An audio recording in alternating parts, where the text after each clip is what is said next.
merasa senang bisa bertemu kembali kepada anak-anak Ibu hari ini. Apalagi hari ini adalah hari yang sangat baik, di mana kita akan melanjutkan materi kita minggu yang lalu. Dan Ibu mau bertanya bagaimana kabar anak-anak semua? Bagaimana kabar kalian? Sehat, Bu. Ya. Sudah makan dari rumah? Sudah, Bu. Bagus, terima kasih. Baik, sebelum kita memulai segala pembelajaran kita pada hari ini, marilah kita menyerahkan kehidupan kita ke dalam tangan Tuhan kepada anak Ibu David supaya membawa kita ke dalam doa. Teman-teman, sebelum kita memulai pelajaran kita, mari kita bersatu dalam doa. Dalam Bapa dan Putra dan Roh Kudus. Amin. Ya Tuhan Allah Bapa kami yang telah bertata di dalam kerajaan surga, sekarang kami kembali memuji dan memuliakan nama-Mu di pagi hari ini. Ya Tuhan, hanya doa dan singkat ini yang kami panjatkan melalui perantaraan Kristus Tuhan kami. Amin.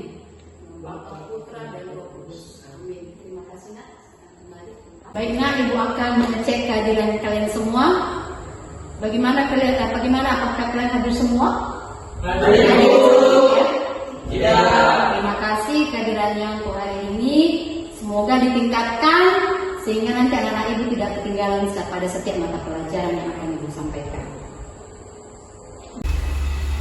Baik Nak, Ibu akan melihat apakah anak Ibu masih mengingat kembali tentang kesepakatan belajar kita. Ada yang masih ingat? Masuk tepat waktu. Oke, baik. Terima kasih duduk. Siapa? Anak-anak Ibu semua pintar-pintar, daya ingat yang masih kuat. Ya, itu tanda bahwa anak-anak Ibu ya masih menanamkan nilai-nilai karakter, sehingga Ibu yakin ya dalam proses pembelajaran hari ini anak-anak Ibu dapat mengikuti dengan baik. Ya, jangan lupa kesepakatan belajar kita yang pertama itu adalah hadir tepat waktu. Ya, mulai dari masuk kelasnya harus tepat waktu. Kemudian yang kedua adalah aktif mengikuti segala proses pembelajaran, terutama nanti dalam kegiatan diskusi kelompok kita Ibu menuntut nanti supaya anak-anak Ibu dapat terlibat aktif. Dan yang ketiga tadi adalah supaya anak-anak Ibu itu saling menghargai satu dengan yang lain sekalipun berbeda-beda. Baiklah, untuk hari ini ya Ibu akan bertanya kepada anak-anak Ibu tentang materi kita minggu yang lalu. Kira-kira ada yang masih ingat nggak materi kita minggu yang lalu tentang apa? Bersikap kritis dan bertanggung jawab terhadap ideologi dan gaya hidup dalam Injil Lukas bab 4 ayat 1 sampai 13. Oke, sampai di teman sekalian. Minggu lalu ya kita sudah mempelajari bagaimana bersikap kritis dan bertanggung jawab terhadap ideologi dan gaya hidup yang berkembang dewasa ini menurut kitab suci, terutama Injil Lukas bab 4 ayatnya yang pertama sampai 13. Baik Nak, untuk memantapkan lagi ingatan anak-anak Ibu, di sini ada beberapa pertanyaan ya tentang materi sebelumnya. Yang pertama di situ, apa yang anak-anak akan dipahami tentang ideologi? Ya, silakan. Jadi menurut saya ideologi itu merupakan sekumpulan gagasan yang prinsip yang mendasari pemikiran dan tindakan antara suatu kelompok atau individu. Ya, terima kasih. Ya, menurut teman kita ini bahwa ideologi itu adalah sebuah ide atau gagasan. Ya, jadi itu pengertian ideologi menurut pandangan anak-anak Ibu semua. Baiknya, ya untuk melengkapi daripada ya tanggapan atau cara pandang Yesus terhadap godaan-godaan itu, bagaimana juga relevansinya dalam kehidupan kita setiap hari sebagai manusia, terutama kalian pelajar. Yang menjadi relevan dengan godaan yang kita hadapi dalam kehidupan sehari-hari yaitu kita dapat lebih sadar dan berusaha untuk tetap setia pada prinsip iman kita dalam menghadapi tantangan. Menurut teman kalian Esther, ya bahwa relevansinya terhadap kehidupan sehari-hari adalah tetap setia pada iman. Ya, sekalipun berada dalam tantangan harus tetap setia. Baiknya, ya supaya anak-anak Ibu dapat semangat, mari kita melakukan satu gerak, ya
pendapat anak-anak ibu?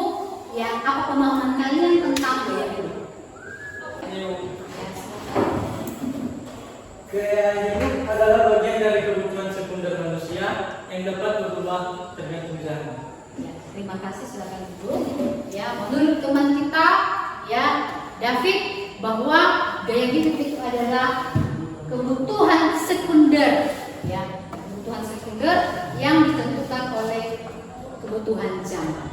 Nah, jadi dari beberapa pertanyaan itu nanti kita akan memperdalam kembali di dalam kegiatan diskusi kelompok kita. Ya, tepuk tangan dulu untuk teman-teman. Ya, sekalipun ini adalah hal baru, tapi anak-anak ibu semua sudah punya pandangan, sudah punya cara berpikir yang lebih luas. Baik, sudah masuk semua dalam kelompok? Sudah. Ya. Ibu akan menyampaikan dalam diskusi. Sudahnya adalah mengamati video dan ada nanti beberapa panduan pertanyaan. Baik, Ibu akan bagi LKPD-nya.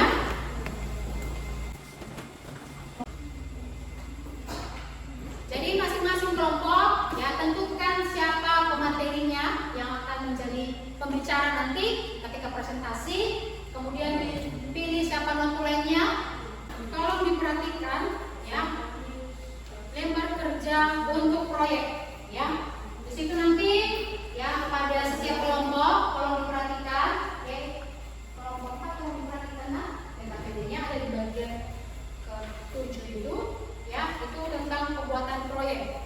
Jadi nanti setiap kelompok ditugaskan untuk membuat kampanye tentang pentingnya gaya hidup sederhana dan berkelanjutan. Kampanye dibuat dalam bentuk poster yang didesain di aplikasi Canva. Jadi kalau ada yang tidak paham tentang Canva bisa digambar ya di nah kalau ada nanti yang butuh kertas kertas A4 ya nanti bisa hubungi ibu atau sampaikan kepada ibu di depan ini. Tapi kalau yang paham tentang aplikasi Canva silakan ya didesain ya bagaimana kampanye tentang pentingnya gaya hidup sederhana. Paham? Ada yang mau ditanya? Oke, silakan kerjakan, lanjutkan kembali.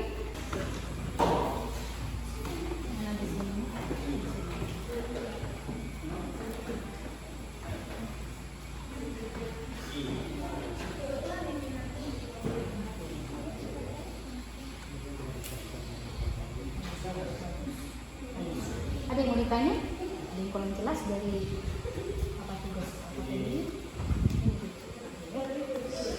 Kurang jelas dari soal. Ya jelas ya.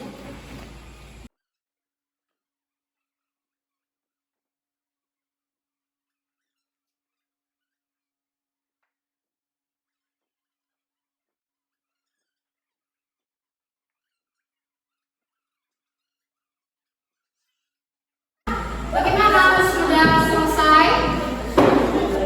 Bagaimana kelompok 1? Kelompok 2? Kelompok 3? Kelompok 4? Sudah Ibu. Berarti sudah bisa kita presentasikan ya? Nanti kita mulai dari kelompok 1. Nah, kelompok 1 diberikan waktu dan kesempatan. Baik, terima kasih kesempatan yang telah diberikan kepada kami kelompok 1 untuk menyajikan hasil diskusi kami mengenai zaman modern yang tentang soal-soal yang akan kami presentasikan. Saya sebagai ketua kelompok Jonas Igi Subhanallah Mendepa. Saya bernama Yabis Francisca Wandu. Saya bernama Lorenzo dan Mendepa. Saya bernama Yudhya Sugaru.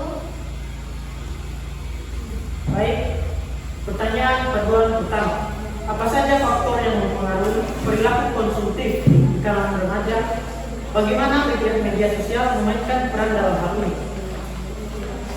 Jawab, yaitu faktor zaman modern yang membuat banyak barang serta teknologi baru yang membuat para remaja merasa minder jika tidak dia begitu. Media sosial mengambil peran untuk mengembangkan barang serta mempromosikannya. Baik, dari hasil diskusi kami kami mengkampanyekan dan mengambil tema dari gaya hidup berkelanjutan seperti yang ada di gambar ini, di mana tampak pada gambar kedua orang yang sedang membuang sampah pada tempat untuk menjaga lingkungan yang mereka tempati dapat terjaga serta membuat mereka terlindungi dengan keberadaan mereka di lingkungan tersebut. Baik, sekian hasil diskusi kami. Jika ada hal yang kurang mengerti atau ada sanggahan, dipersilakan. Ya, bagaimana cara menerapkan gaya hidup sehat dalam kehidupan sehari-hari? Baik, terima kasih pertanyaan dari teman kami tentang bagaimana cara menerapkan gaya hidup pada kehidupan kita.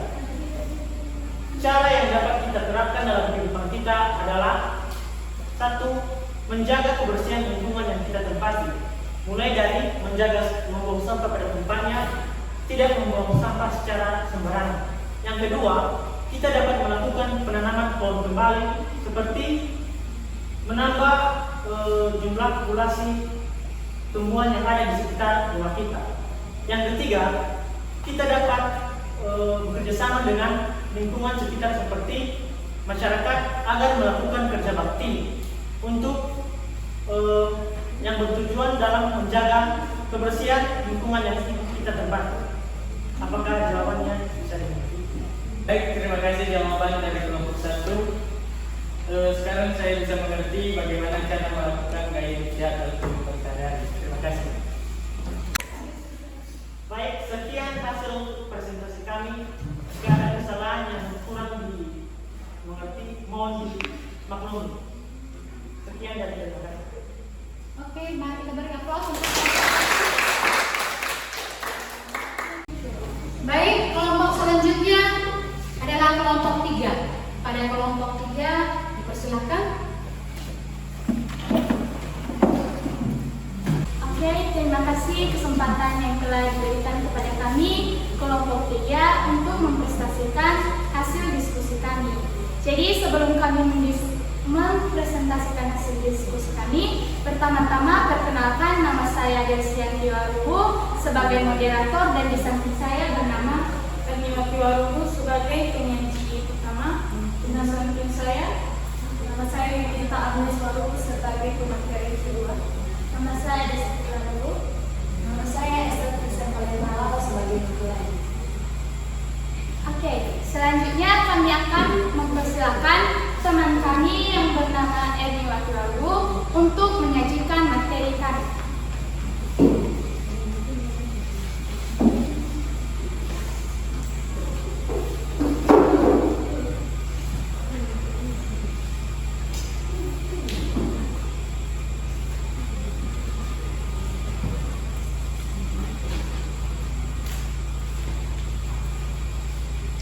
Jadi yang menjadi pertanyaan yang pertama yaitu apa saja faktor yang mempengaruhi perilaku konsumtif di kalangan remaja?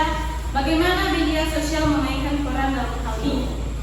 Yang mewujudkan tubuh yang sehat dengan olahraga. Di dalam kampanye tentang olahraga ini ada beberapa yang penting. Yang pertama yaitu kesehatan fisik. Di dalam berolahraga juga kita harus memperhatikan kesehatan fisik kita, baik itu jantung kita, tubuh kita maupun olahraga setiap hari. Dan yang kedua yaitu kesehatan mental. Di dalam juga kehidupan kita sehari-hari pada saat olahraga, kita harus memperhatikan kesehatan mental kita, kekuatan kita, ataupun saat melakukan berolahraga. Dan yang ketiga yaitu sosialisasi. Dan memperkuat juga tentang olahraga ini, kita harus berhubungan dengan sosial dan juga memiliki kerjasama pada tim yang kita lakukan. Dan yang keempat yaitu disiplin. Di dalam berolahraga juga kita harus melakukan disiplin dalam mengajarkan nilai kerja keras dalam berolahraga dan melakukan beraktivitas secara rutin dan secara menerus. Demikian penjelasan saya. Demikianlah hasil presentasi kami. Jika ada pertanyaan dari teman-teman yang kurang mengerti dari hasil presentasi kami ataupun sanggahan dari teman-teman, dipersilakan. Baik, terima kasih kesempatan yang telah diberikan kepada kami ini kami dari kelompok dua ingin memberikan pertanyaan, yaitu apa saja dampak buruk terhadap perilaku konsumtif. Teman-teman, langsung saja saya menjawab pertanyaan dari kelompok 2 tentang dampak buruk terhadap perilaku konsumtif, yaitu ada 2, yaitu 1, kecenderungan boros. Yang dimaksud dengan kecenderungan boros ini adalah menghabiskan lebih banyak uang yang merupakan daripada diperlukan pada pekerjaan. Yang kedua yaitu keputusan sementara. Yang dimaksud dengan keputusan sementara ini adalah kerja utang yang tekanan finansial yang dilakukan atau menyebabkan stres mental pada berolahraga. Baiklah, setelah kita sudah selesai presentasinya, ya, dan Ibu melihat dari hasil presentasi daripada anak-anak kami, ya, anak-anak kami sudah menunjukkan kepemahaman, ya, tentang ya bagaimana itu bersikap kritis terhadap ideologi dan gaya hidup yang berkembang pada situasi ini, ya, itu sehubungan dengan relevansi dokumen gereja katolik. Ya, untuk meringankan kepenatan kita, ya, karena tadi terlalu serius dengan diskusi, ya, dan sudah menyampaikan presentasinya, marilah kita ya menggerakkan tubuh kita, ya, supaya kita semakin lagi semangat, karena ada beberapa yang pembelajaran lain, proses pembelajaran lagi yang akan kita laksanakan. Mari kita berdiri semua.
Baiklah, ya, setelah dari hasil presentasi daripada anak-anak Ibu, ya, apa yang merupakan kesimpulan dari masing-masing kelompok, ya, marilah kita menyampaikannya sebagai kesimpulan kita bersama untuk dapat kita lanjutkan yang di dalam kehidupan kita sehari-hari. Ya, kepada kelompok 1, apa kira-kira yang menjadi kesimpulan yang telah diambil oleh kelompok? Menurut kesimpulan kami, yaitu dengan adanya pembelajaran tentang gaya hidup berkelanjutan, kami dapat mengetahui faktor serta hal pemicu, hal negatif, dan teknologi baru di masa modern.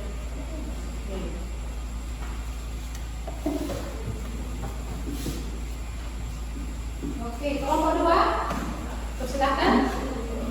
Menurut kesimpulan kami, yaitu kita harus menjaga diri dari perilaku konsumtif dan terus melakukan gaya pikiran dalam kehidupan sehari-hari.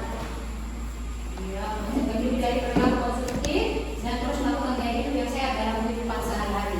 Baik, terima kasih kesimpulan yang telah disampaikan oleh masing-masing kelompok, dan Ibu mau mempertegas pada seluruh anak-anak kami yang sekalipun itu hanya 4 hal, tetapi kalau dijalankan, ya, diterapkan dengan baik dalam kehidupan, itu sudah jauh lebih dari segala apa yang merupakan harapan-harapan kita. Ya, yang 4 ini saja dijalankan, ya, anak-anak Ibu akan bisa nanti menjadi manusia yang bisa hidup di dalam, ya, ideologi dan gaya hidup yang sesuai dengan apa yang diharapkan.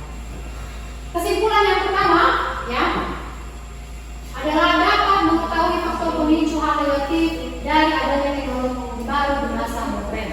Ya, jadi dari awal tadi pembelajaran kita mulai dari beberapa pertanyaan hingga kita memahami apa tujuan pembelajaran kita hari ini.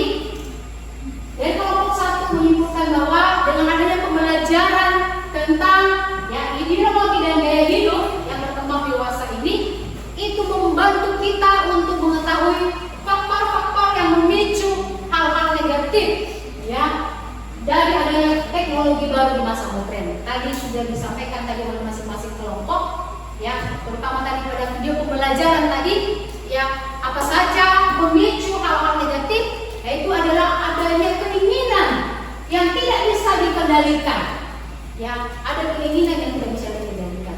Budaya konsumtif itu yang tidak bisa diatur, itu membuat kita ya terjerat ya terhadap hal-hal negatif. Hal-hal negatif contohnya bagaimana? Yaitu kita membeli barang ya tanpa kita tinjau apakah barang itu memang berguna bagi saya atau tidak. Baiknya ya, kita akan merefleksikan ya pembelajaran kita ya dari awal tadi hingga sampai kita mempresentasikan dan mengambil kesimpulan. Refleksi yang pertama adalah apakah ada hal baru yang kamu pelajari terkait ideologi dan gaya yang berkembang dewasa ini? Ada, pasti ada ya. Ya, dan itu terbukti dari hasil diskusi anak-anak ibu. Ya, anak-anak ibu bisa menyampaikan dengan baik. Ya, apakah ada di antara anak ibu yang bisa menyampaikan ya 1-2 orang saja ya apa hal baru ya yang diperoleh ya, memberikan tanggapan gitu. Silakan. Ada Ibu? Oh ya, silakan. Wow. Hal baru yang bisa saya dapatkan pada pembelajaran hari ini yaitu dengan tidak berperilaku konsumtif dan terus menerapkan gaya hidup sehat dalam kehidupan sehari-hari. Oke, terima kasih. Lalu, ada lagi tanggapan lain? Ayo. Ya, silakan. Jadi kebahagiaan saya tahu dulu, semua kebahagiaan itu ada di tangan Tuhan. Semua yang ada di dunia ini itu hanya sementara. Oke, terima kasih. Baik, pertanyaan kedua, apakah kamu merasa perlu mengubah arah hidupmu karena pilihan selama ini tidak sejalan dengan iman Katolik yang kamu anut? Apa yang mendorong kamu melakukan perubahan tersebut? Kira-kira bagaimana? Perlukah kita mengubah pola pikir kita? Perlu ya? Perlu. Ya, tujuannya apa, Nak? Apa tujuannya? Kenapa kita harus melakukan perubahan? Sesuai dengan kesimpulan yang anak-anak ibu tadi sudah sampaikan. Itu agar kepribadian yang kita miliki menjadi lebih baik. Ya, agar kita memiliki kepribadian yang lebih baik. Oke, ada lagi yang memberikan tanggapan? Ada Ibu. Iya, silakan. Yang pertama, mengembangkan diri dan mendorong kreativitas. Ya, agar kita dapat mengembangkan diri dan mendorong kreativitas. Ya. Berikutnya, apakah kamu bisa menjadi contoh bagi orang lain dalam hal bertanggung jawab terhadap pilihan hidup dan bersikap kritis terhadap ideologi yang sesuai dengan ajaran gereja? Bisakah kita menjadi contoh? Bisa. Bisa ya. Bisa. Jadi ibu yakin karena kalian sudah belajar tentang materi hari ini, ya sudah membuat kesimpulan dengan baik, ya pastinya nanti anak-anak itu dapat menjadi contoh, menjadi teladan, terutama di keluarga kita masing-masing.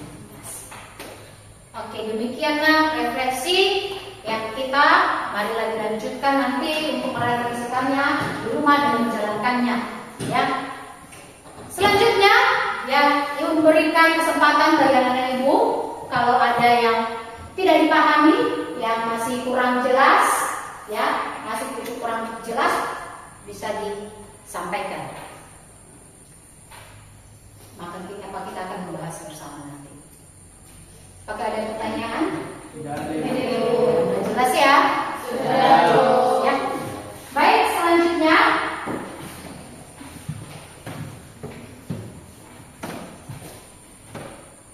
Sekarang kita masuk pada tugas mandiri. Ibu memberikan tugas mandiri.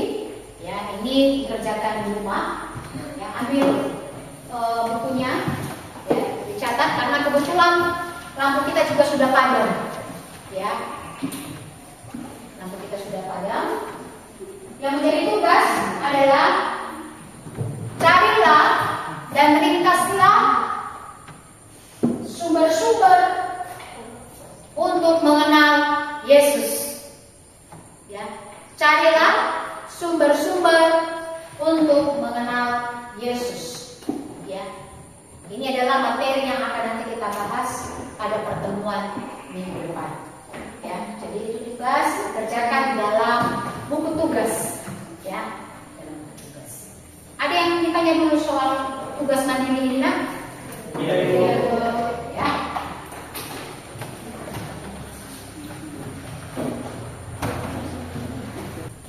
Baik, nak, karena pembelajaran kita sudah selesai. Kalau tidak ada yang ditanyakan lagi, maka kita akan mengakhiri pertemuan kita pada hari ini. Kita akan bertemu pada pertemuan minggu depan. Ya. Kepada salah seorang anak ibu, ada yang bawa ke dalam doa. Ya, Jones. Baik, sebelum kita mengakhiri proses pembelajaran kita pada pagi hari ini, mari kita bersatu dalam doa. Ya Bapak, terima kasih atas berkat dan kebesaran Bapak yang telah Bapak limpahkan kepada kami hingga dimulai dari pembelajaran kami dimulai sampai selesai Bapak. Kiranya kami tahu Bapak banyak kesalahan dan dosa yang telah kami perbuat. Untuk itu Bapak, pembelajaran yang telah kami terima pada hari ini semoga menjadi bekal untuk kehidupan di masa depan kami nantinya. Ya Bapak, hanya ini doa singkat ini kami landaskan melalui perantaraan anak Yesus Kristus. Kami telah berdoa dan mengucap syukur. Amin. Bapa, Putra, dan Roh Kudus. Amin. Oke, nah, sekian pertemuan kita pada hari ini. Ya, nanti jangan langsung keluar ya. Tunggu guru yang masuk berikutnya dan tetap tertib ya, dan diperhatikan nanti lingkungan ya. Jangan sampai ada sampah di kelas kali ini. Oke, demikian. Selamat pagi untuk kita semua.